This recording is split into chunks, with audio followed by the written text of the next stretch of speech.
believes I can't sleep.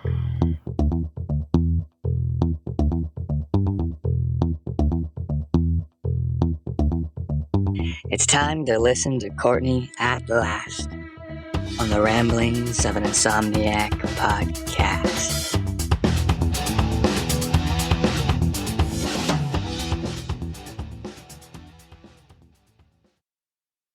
Hello, and welcome to another episode of the Ramblings of an Insomniac. I am Courtney. Hello, good morning. So it is turning out to be a semi-decent day, I think. I mean, it's little after 9:30 in the morning. I haven't done episodes at night, which is bizarre because I truly am awake at night. I rarely am awake all night. Again, hence Ramblings of an Insomniac. But I don't know why I stopped. I think it's just been getting so cold at night that I've just been a baby.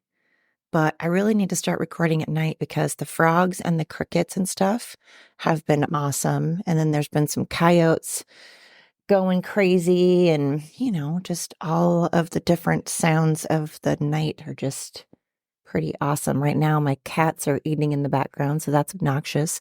And I don't know if my wind chimes are a little too overpowering. I might have to move. Anyway, hi. It's been a bit. So, what's been keeping me up? Well, first I want to say thank you so much to everybody who has been tuning in. I have been getting quite a few people listening from so many different countries, which is awesome to see. I love that. I love that there's been people from Singapore, from Russia, from Germany, from France. Canadians have really been giving me a lot of support, which is amazing because I'm not very nice to, well, again, I always want to say it is not at all that I have anything against Canadians. Of course I don't. I can't have something. How can you have something against a group of people? I just don't like how Canada runs their government, but I don't like how our government is being ran either. But I love that Canada's been supporting me. So thank you to every single person. Doesn't matter where you're from, who you are. I appreciate it so, so much. Genuinely means a lot.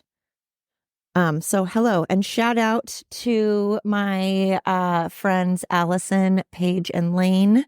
You guys have always been so supportive and awesome. And congrats to Paige. Whoop, whoop. Such a smart, God, it's sad. I aspire to be her one day. I mean, that girl has got it going on. She's one tough cookie, one strong follow through, get her done kind of woman. And I aspire to be her. So Paige, I aspire to be you one day, and congratulations to you. Thank you so much for you guys listening. Shout out, hugs. So what's been keeping me up? Gosh, I don't even know where to start. A lot's been going on, right? A lot has been going on. And okay, well, let's start with this. The Trump, we all know I was going to talk about that, but it's been talked about a lot, and oddly enough, I'm not really going to focus on that, but I am going to say we need to remember, whether you like Trump or not, whether you want to sit down and have a beer with him or not, whether you want to be his BFF, those things are irrelevant. Obama, I can't stand his politics.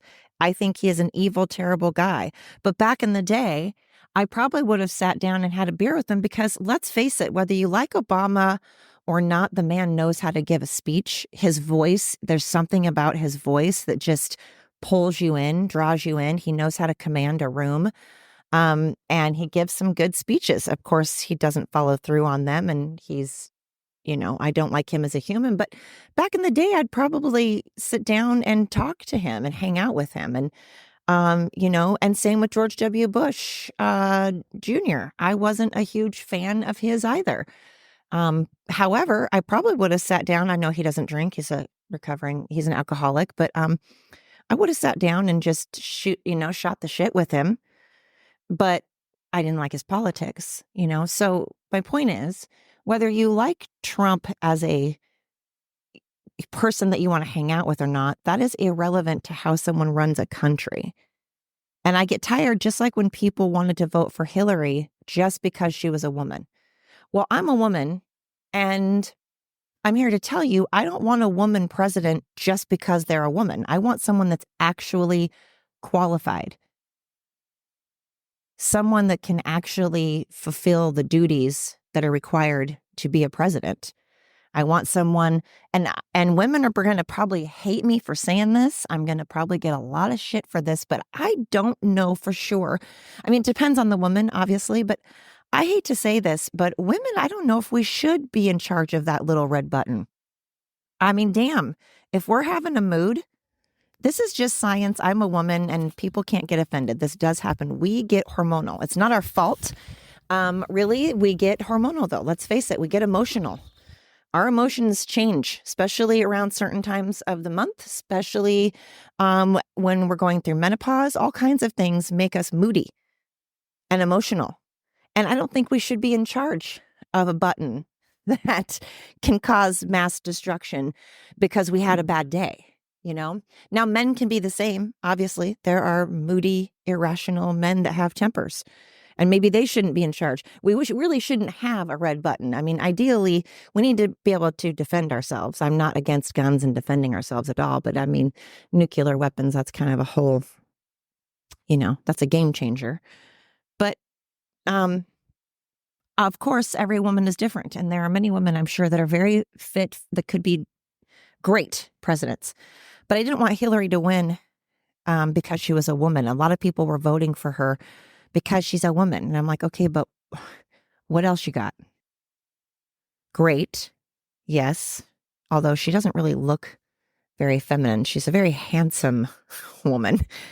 Her family they got hit with that not so good looking stick, which looks don't matter. Again, you don't have to be good looking to be president. God knows that.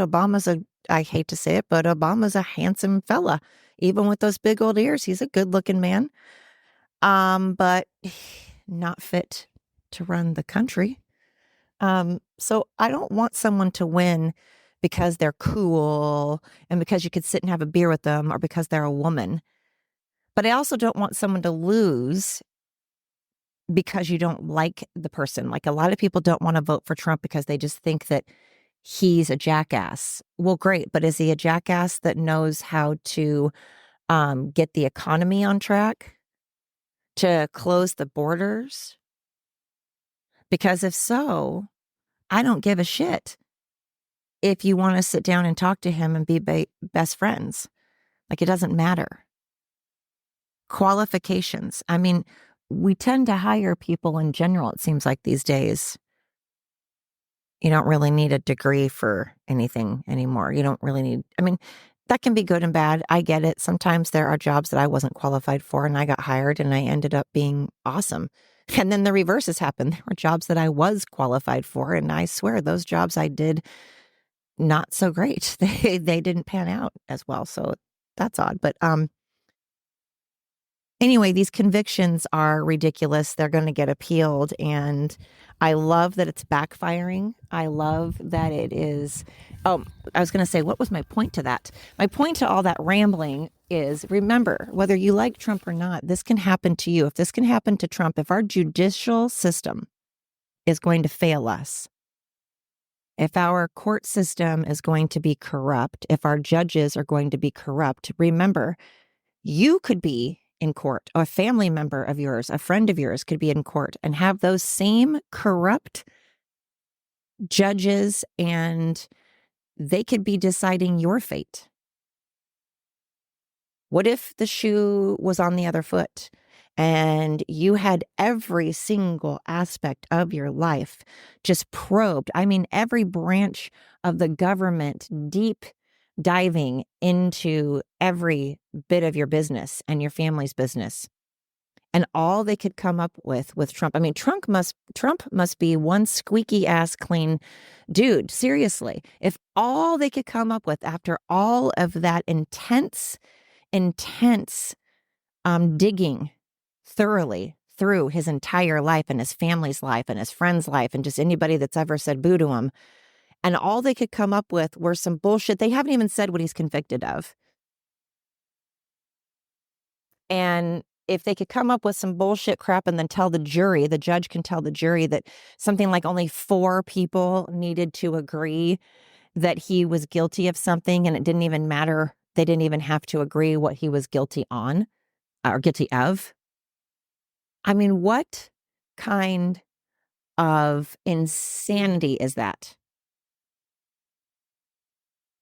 Genuinely, what kind of insanity is that? But remember, again, whether you like Trump or not, this is a matter of us as American citizens and our government taking over to where we will have no rights whatsoever. And we will not have a fair process. We will not be able to go to court and have a fair we won't have due process. Everything is going to fall apart if we start allowing these things to happen. And then that opens up doors for every other president. If this can happen to Trump, well, then what is to stop us from delving into Biden, which I hope they do, but not in an illegal way, because I don't want to be a hypocrite. I want them to do it legally. And God knows they have enough on the man without delving deep. Just scratching the surface, and they've come up with a plethora of crap. Same with Hillary. Why the hell she's not in jail? But anyway, this is just a really slippery slope to be going down. And I'm fearful for our country if this is the direction it's going. So these convictions are bullshit. And again, whether you like Trump or not, you have to understand that he did not deserve this. It was illegal. The statute of limitations had run out. This is just all a bunch of crap that the Democrats thought, the Biden administration thought, would make us hate Trump more. They thought that somehow if he had a felony, that people would be like, oh, we can't have a felon for president. And they thought that it would just tie him up so much that he wouldn't still be able to that there'd be no possibility that we would support a man who, has all of this against him. And they tried everything they could. They tried everything they could to make this man look horrible. And it worked for a while. God, it worked. That poor man and his family, I feel so bad for him. This takes a toll on a person. It's been 8 years they have been doing this to him. 8 years of just non-stop, incessant. It's like waterboarding. It's like Chinese torture. This is not okay what you do to somebody. You just pick and pick and pick and pick and pick, and then you expect the man to do nothing. I would have snapped so long ago. I would not make a good politician because I would not stand for any of that. And neither did Trump. I would handle it probably like Trump. I'd be like, fuck you. The more you tell me to shut my face, the more I'm going to be like, look at me opening my face. Look at me. My face is open. And I would know when to be quiet when I needed to be quiet. I would know when to shut my face when I needed to shut my face. And I would definitely, I probably wouldn't have handled it mentally, though, the way that he has, because, man, and he's an older guy. My God, he's in his 70s, and yet he's, what did he, I forgot, I'm embarrassed to say, I forgot how old he is, 77, 75, something like that. That is sad that he has had to endure this. Nobody should have to endure this, especially at his age, especially because he's genuinely a good man. And the fact that New York has turned their back on a man who has done nothing but good for that god-awful state. And now all of a sudden, I love how all of a sudden Cardi B and, oh God, what is that guy's name?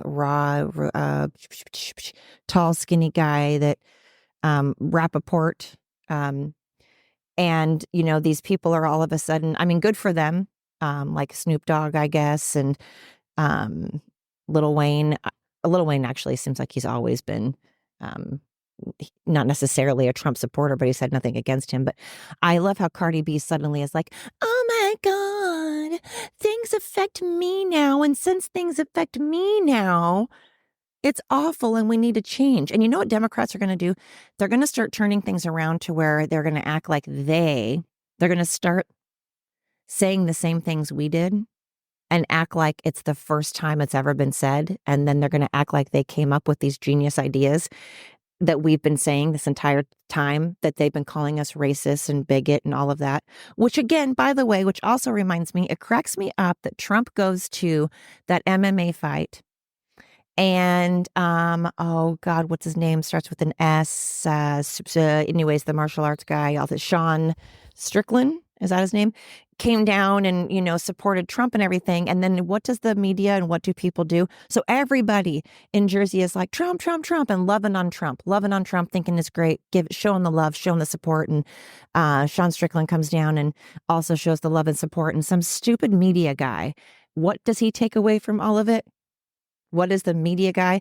Ask what he would do if Sean's son came to him and said he was gay. And I love how Strickland responded. The paraphrasing of it was, fuck you, dude. Really? That's all you have to talk about right now? Like, you're going to talk about this topic when clearly, because what they were trying to say was that Trump was accepting praise from a known homophobe. So the media started getting after Trump because Trump was basking in the praise of a known homophobic man. And it's like, excuse me, like Glenn Beck said, what is he supposed to do? Not accept the praise and be like, I can't allow you to tell me that I'm a good man. I can't allow you to give me praise because one time you supposedly, according to a left-wing nut job, said well, I know Sean Strickland probably did say those things, but anyway, he probably did. But who cares? What does that have to do with Trump? What does that have to do? He's supposed to say, no, don't give me any praise. Don't talk to me. And then they were mad at him because he looked like he was enjoying the reception that he got from the crowd at the MMA. It's like, of course you're going to. The man has been put through hell. The man constantly gets slandered and his life threatened and people treat him like garbage. So everybody loves praise. And of course he's going to live praise. What's he supposed to do? Walk in there and go, don't praise me. Nobody praise me. I'm a garbage person. I'm a shitty person. He's not a shitty person. He's an amazing person. And he deserves praise. And he deserves to welcome that praise if he wants to. He is allowed to accept praise. He's a good man and he deserves it. Lord knows he could use some praise. And from Jersey, I love that it's from a total left-wing state. So that's amazing. But anyway, Sean Strickland was like, when the reporter's like, so what would you do if your son was gay? He was like, really, dude, fuck you. Like, that's all you have to talk about right now. I just won a title and there's so much going on in the world. And you're going to choose to ask me such a dumb shit question. And I love that. It's like, yes, how dare you? What a fucking ridiculous thing to talk about. But what I love is that I think we are past that. I think people are like, whatever, call me racist, call me bigot. It does not trigger me. It's so 2023. No one gives a fuck anymore if you call them racist or bigot because it's been overdone. It's like that song that they play every 10 minutes on the radio. At first you're like, yeah, this is great. Oh yeah, I play it all the time. Can't get sick of this. I'm never going to get sick of it. And then you're getting a little more and more sick of it because you really realize how much they're playing it. And you're starting to really pay attention to how often and how overplayed it is. And then pretty soon you're like, oh my God, this song. Well, excuse me to everybody out there that wants to call a white person bigot or racist or homophobic. We don't fucking care anymore, okay? No one cares. It doesn't affect us anymore because you've overplayed your hand. You've overplayed your hand. And now karma is turning around and saying, what? How you like me now? I love that karma will catch up to everybody eventually. Or you can say God. God is not finally, that sounds assholey. That God is like, hey, enough is enough. Let's do some time to learn a lesson, not learn a lesson in an evil way, but let's reap what we sow. None of this is coming out nice, but it's because I'm bitter. But anyway, sorry, iced coffee break. I don't know. So speaking of God, that's the other thing that's been keeping me up. God, no, religion. Religion has been keeping me up. It's odd because, I think the closer you get to getting old, you're like, huh. But I used to go to church, believe it or not. I used to go to church every Sunday from very young age, gosh, like 6, all the way till about 19 after I had my son.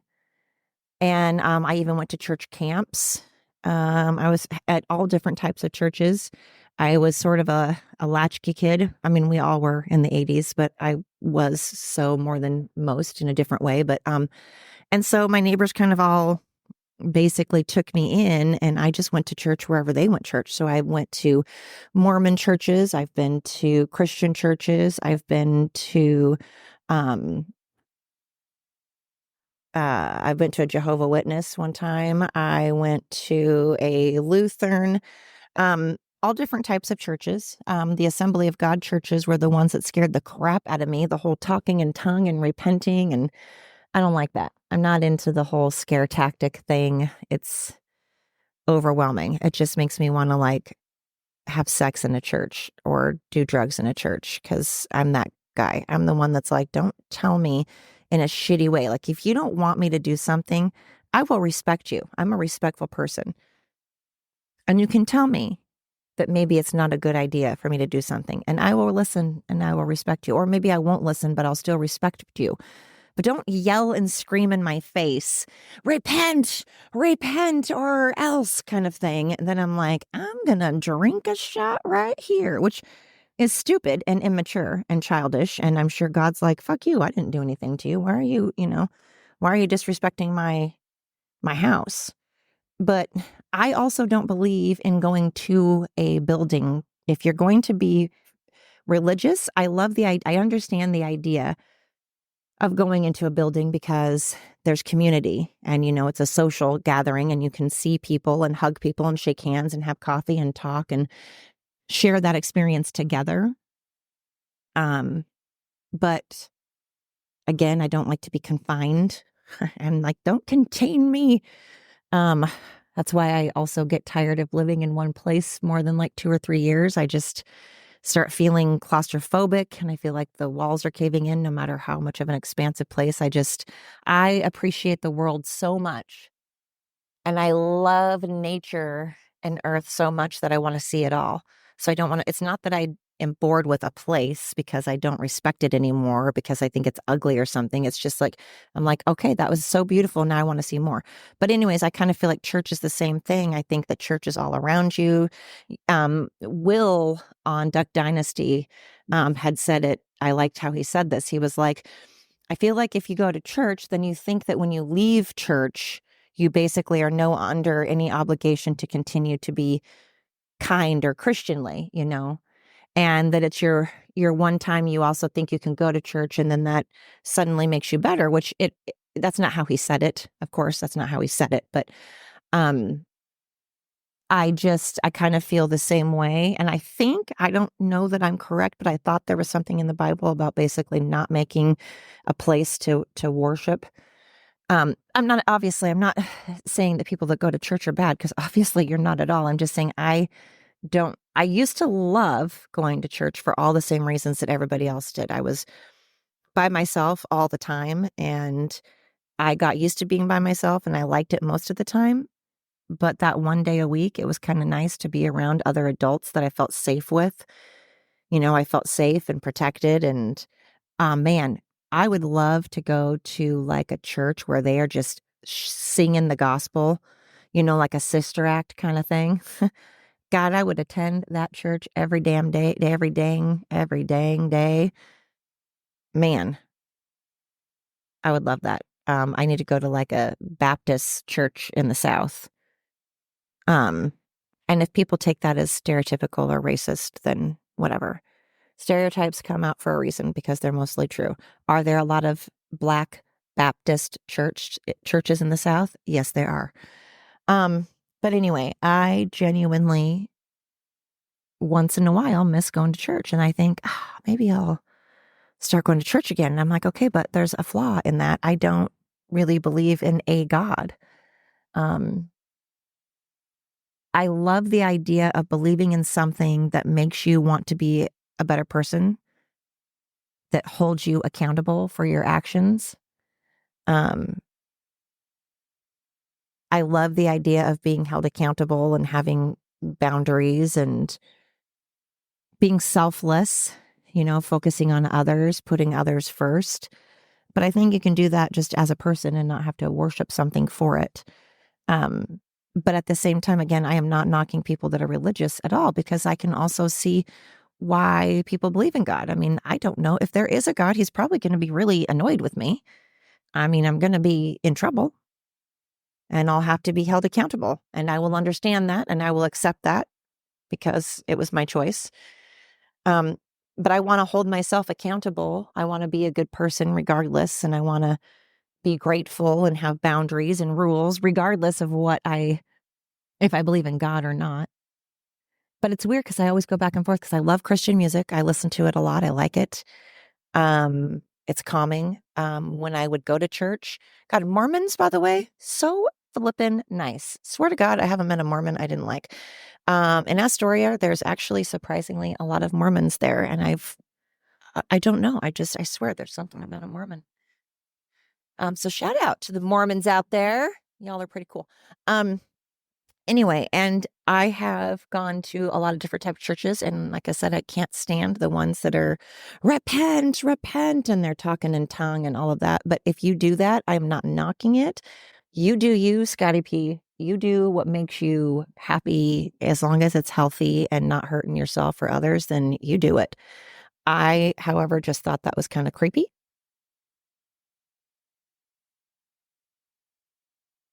Sorry, goodness. I just thought it was a little creepy, but so I was thinking about church and religion and how screwed I'm going to be if there's a God. But he and I will just have to have a chit chat, or he'll just be like, screw you, you're going elevator down. But hey, I'll accept it. So that is something that's been keeping me up. The whole Trump conviction thing, religion, and then moving. I was really thinking about it. And like I said, I want to move and I want to do a dog rescue, and take dogs from kill shelters and do a dog rescue. But then I started thinking, okay, if I do that, I'm really committed to staying in one place. I'm committed to not having holidays and not being able to go. Like if my kids stay here in Oregon, then I would have to fly. They would have to fly to me, because I can't leave dogs unless I somehow have staff or something, and staff that I trust and staff that's willing to stay. But I know me, and I would just stay. So I'd be committed to basically staying home all the time, not traveling, not going to see my kids. Everybody would have to come see me. And I don't know that I'm ready for that. But then I'm like, okay, but these dogs that are being killed every day also need to be saved. And I can't have them wait any longer than they've already waited.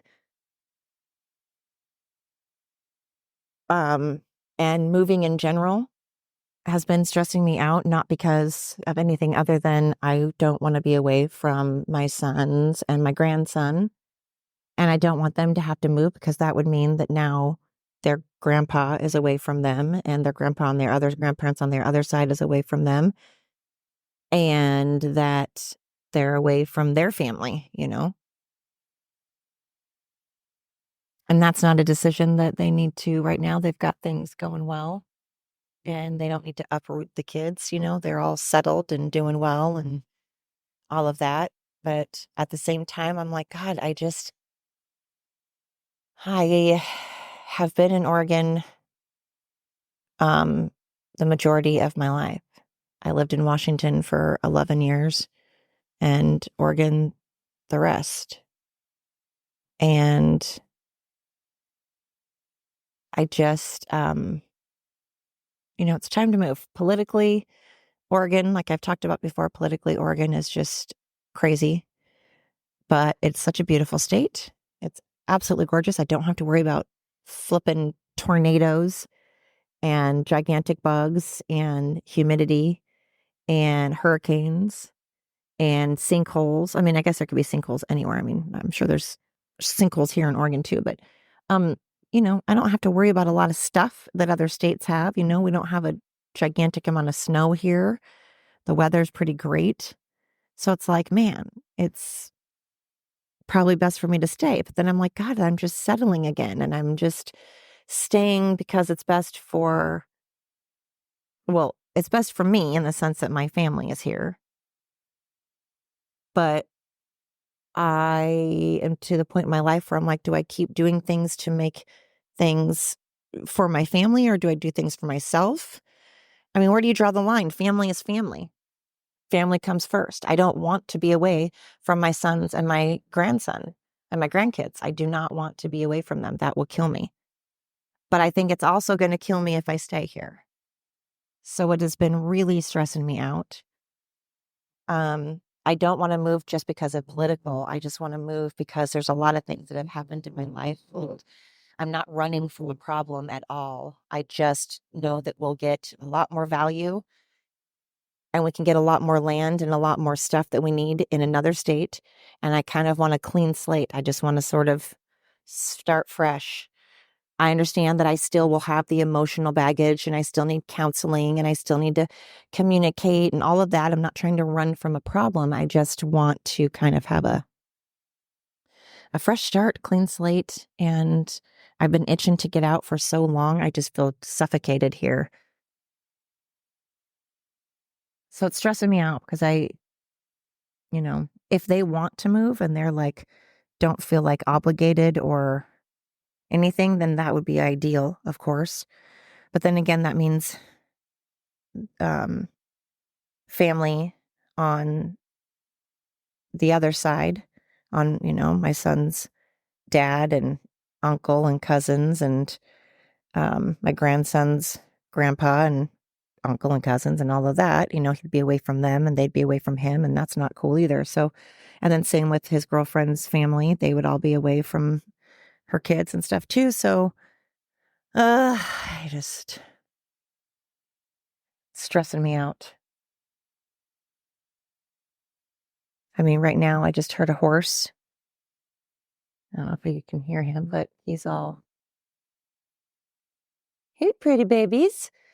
I mean, I'm sitting here in a beautiful area. I have gorgeous views. And it's not like I would be unhappy staying here, as in it's pretty darn peaceful. I have a great job. I have great customers. And I don't want to leave my friends here in Oregon. I have a lot of great friends in Oregon. I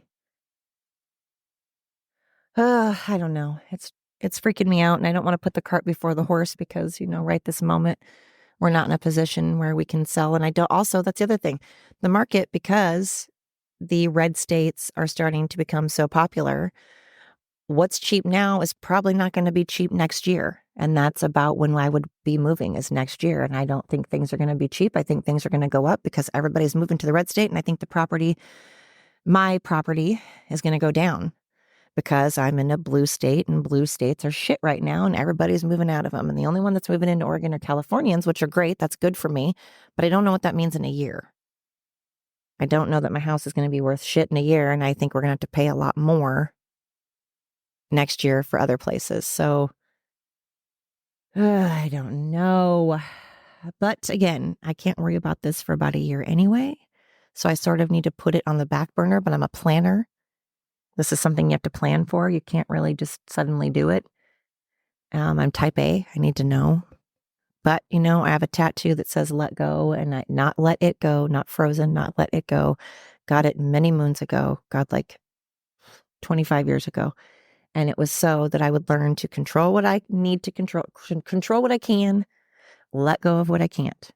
And it's on my wrist so I can look at it and remind myself and take a breath and say, all right, I can't control this, so I need to let it go. Anyway, can you guys hear those birds? I mean, if you're in an area that all you hear is chaos, even if you're in a serene, beautiful area, but in your head you hear chaos, maybe your family is chaotic, maybe your work is chaotic. Well, now, of course, a car goes by where kind of ruins the moment. Thanks. But here, I mean,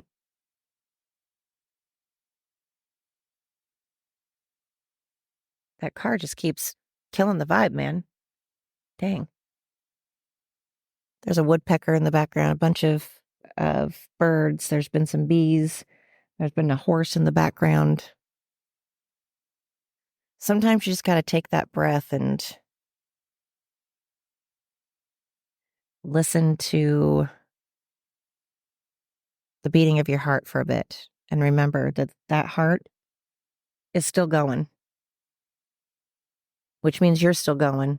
And even if you're barely going, even if you feel like you're stuck in molasses and it is harder than hell to move forward because you're just stuck in a rut, just close your eyes, put your hand on your heart, and feel and listen to that heartbeat. And remind yourself that if you're still alive, there's hope. If you're still alive, there's hope. And maybe that hope is looking pretty damn slim, because I hate it when people say to me, oh, just keep your chin up. Keep your chin up. Things will get better. And you're like, you know what? Fuck you, dude. Maybe things will get better. I'm sure they will, because they certainly seem like they can't get worse. But damn, I don't want to hear that right now. Right now, I want to bitch and moan, and I want to vent, and I want to talk it out, and I want to be mad. And you're entitled to do that, because that's what feelings are for. That's why you have emotions. I mean, you can't have the feeling of being overwhelmed, the emotion of being overwhelmed, and anxiety and fear and anger. We have those emotions for a reason. So we, use them, but then stop. Take a breath. Put your hand on your heart and really feel that heart beating. And remember, you've got this. And it's quite literally one thing at a time. I don't like it when people say one day at a time, because I'm like, man, I'm more of a okay, I'm going to get out of bed. That's what I'm going to accomplish right now. I'm out of bed. All right. Now I'm going to take a shower. Okay, cool. Done that. And I write a list for myself of things I'm going to do for that day, because I love the satisfaction of crossing off something on a list. God, it's just so great. Crossing something off a list, you're like, yes, look at me go. I did it. There's just something satisfying about it. So I'll write lists, but I keep it, a day by day thing. Maybe I'll do like a day ahead of time, but just put your hand on your heart and remember that if you still have a heartbeat, things are looking up, I have to remind myself that all the time. Anyway, so those are some things that have been keeping me up. How are you doing? Have you checked in with yourself lately? Sometimes you have to ask yourself, how am I doing? How am I doing? I think we forget to ask ourselves that, because, when people are like, how are you doing? And when everybody at the grocery store that you see on the street, they're like, how are you? And we always, always, always say fine, even when we're not. But we need to ask ourselves and be honest with ourselves. How am I doing? How am I doing today? Am I struggling? Am I sad? Am I anxious? Am I good? Or maybe not. Maybe just get up and start going. Maybe not focus on asking yourself how you're feeling all the time, because I've done podcasts about that, about we need to stop always checking in on our feelings and always being like, how am I feeling? Well, let's not obsess on that. Let's just move forward. So, to everybody out there that's listening, thank you so much. Genuinely, thank you. You guys rock my socks. And remember to stop for a moment, put your hand on your heart, and say, all right, still got one. I'm still okay. Things are looking good. I got this. So thank you again for tuning in. And until next time.